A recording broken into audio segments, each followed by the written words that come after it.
Hi Mr. Smirrum, this is my coastal landforms homework, and this is my first headland here, which is identical to that one, apart from it's just a bit smaller. It's got a cave, it's got an arch, it's got a stack, and it's got a stump. The cave was formed through the process of erosion, where the sea eroded away at the edge of the rock, which led to the formation of a cave. The arch was created when eventually the cave broke through to the other side of the headland, which caused this to be made, an arch. The stack was made when the arch, where the supports had been eroded away so much that it couldn't support the roof anymore, and so it collapsed in. And finally the stump was formed when the stack was eroded and weathered and is slowly formed into a little stump. And if we come over here, I have my wave cut platform over here, rock pools, and here is my beach, which is formed when the headlands have been eroded and transportation has moved sediment over to here.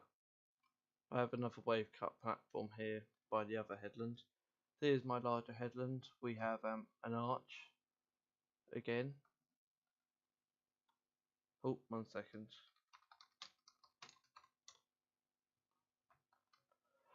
We have a cave here, which has been eroded out again by the sea, because the sea pushes on either side of the headlands because it's harder rock. There's the same one, a cave that's been broken all the way through to form this big arch. This arch is a lot bigger, so it's a bigger cave. This stack was formed again because the arch had collapsed in due to its supports being eroded away, and then the stump was made in the same way through the process of erosion and weathering. We've also got our wave cut notches under here, which is where the waves have slowly been eroded at the bottom of our coastal landform. So if I come over here, we have a split or a spit. This is formed when the sediment that has been eroded from the cliffs over here.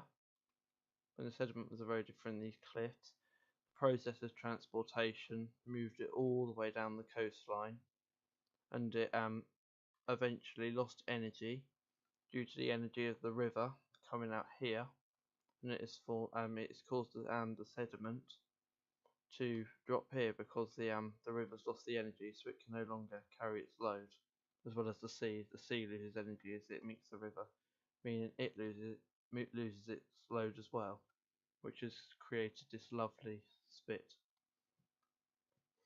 And finally, over here, we have these huge chalk cliffs. These are sedimental rocks that are weaker than our tougher hard rock, which is why a lot more sediments come off to form the spit.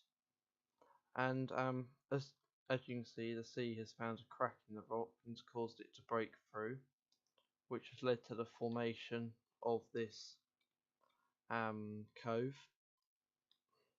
And it is knocked away at the clay, which is a lot weaker and less resistant than this more resistant chalk, and has dug away and transported all the clay out into the sea, and has stopped due to the fact that it's got to a stronger chalk again, which is a more resistant rock than the clay, which means that the process of erosion has been a lot slower, which has formed this lovely circular cove.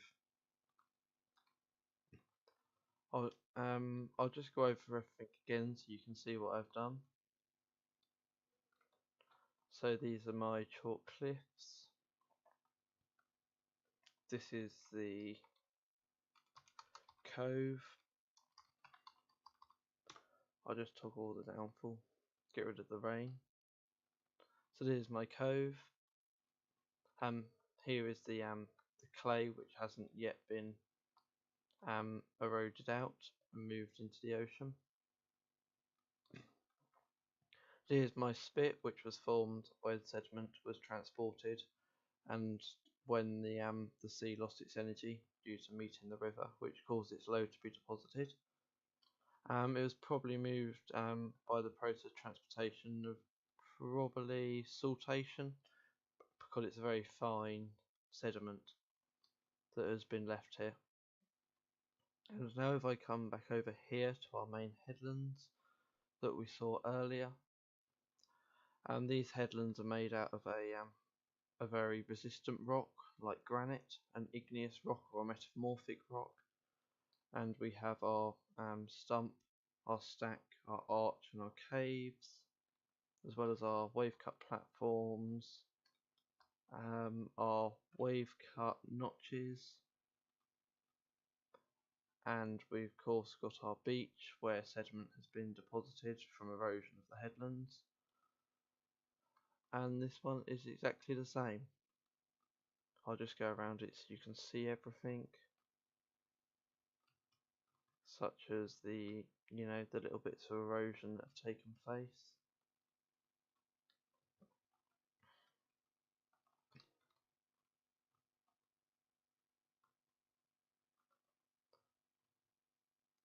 I'll just go and actually show you the other cave, sir, that I made over here. This was probably formed when the sea broke through the rock, if I didn't say it earlier.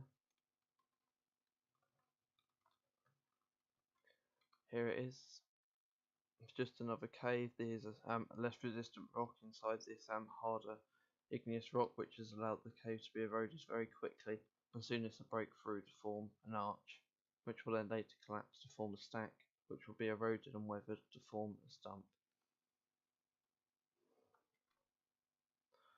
Alright, I hope you like my coastal landform homework, Mr. Smitheram. Bye.